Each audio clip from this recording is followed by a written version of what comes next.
kalla idan nake da mayar idanuwa gaba zai dinga kalla. Fitacce arziki fasiwan aka fi sani da Nura M Irin na tabbatar da cewa masoyi suna bibiye da mu a daidai wannan lokaci a cikin channel ɗin ta mai albarka mai suna Arewa CD. Wannan fitaccen mawaƙi na taka rawar gani tabbas da cancanci a jinjina masa a yaba masa. Tabbas za ga mawaƙin a wannan lokaci za ga yana fitar da waƙoƙi ko mu ce muku ina zuwa taron biki iri daban-daban tare da mawaƙin tabbas za mu iya ce muku zai fitar da alban ɗin shi na shekarar 2022 ya dai kuma kafin ya fitar da shi za a ɗan ja lokaci wannan yake ba yawa ba. Shirya da wani ka kasance bako a channel ɗin mai albarka mai suna Arewa CD ina roƙonka da alfarma da ka danna mana kalmar nan guda ɗaya wacce aka fi sani da alamar subscribing da alamar ƙararrawa da kuma alamar like. Kuma hakan ne zai tabbatar da wannan channel ɗin mai albarka kana bibiye da kuma kana bibiye da dukkan wasu fitattun aika wanda take fitowa domin za ga wannan fitaccen mawaƙi yana taka rawar gani sosai wacce ce cancanci a jinjina masa a yaba masa. Wani za ka duk wata waka da ya fita waka ce wacce idan ka ji ta za ka ji daɗin ta kuma za ka yaba da ita kai ma comment na jin daɗi akan wannan waka. Kai dai fatan da muke shine da kai mana share ɗin bidiyon zuwa group ɗinka na WhatsApp da na Facebook domin ka tabbatar da channel mai albarka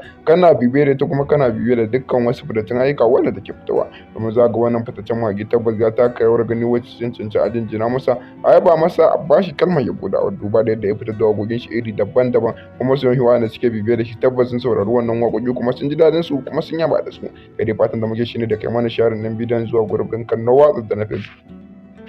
Fitacce arziki fasiwan aka fi sani da Nura M Irin na tabbatar da cewa masoyi suna bibiye da mu a daidai wannan lokaci a cikin channel ɗin ta mai albarka mai suna Arewa CD. Wannan fitaccen mawaƙi na taka rawar gani tabbas da cancanci a jinjina masa a yaba masa. Tabbas za ga mawaƙin a wannan lokaci za ga yana fitar da waƙoƙi ko mu ce muku ina zuwa taron biki iri daban-daban tare da mawaƙin tabbas za mu iya ce muku zai fitar da alban ɗin shi na shekarar 2022 ya dai kuma kafin ya fitar da shi za a ɗan ja lokaci wannan yake ba yawa ba. Shirya da wani ka kasance bako a channel ɗin mai albarka mai suna Arewa CD ina roƙonka da alfarma da ka danna mana kalmar nan guda ɗaya wacce aka fi sani da alamar subscribing da alamar ƙararrawa da kuma alamar like. Kuma hakan ne zai tabbatar da wannan channel ɗin mai albarka kana bibiye da ita kuma kana bibiye da dukkan wasu fitattun aika wanda take fitowa domin za ga wannan fitaccen mawaƙi yana taka rawar gani sosai wacce ce cancanci a jinjina masa a yaba masa. Wani za ka duk wata waka da ya fita waka ce wacce idan ka ji ta za ka ji daɗin ta kuma za ka yaba da ita kai ma comment na jin daɗi akan wannan waka. Kai dai fatan da muke shine da kai mana share ɗin bidiyon zuwa group ɗinka na WhatsApp da na Facebook domin ka tabbatar da channel mai albarka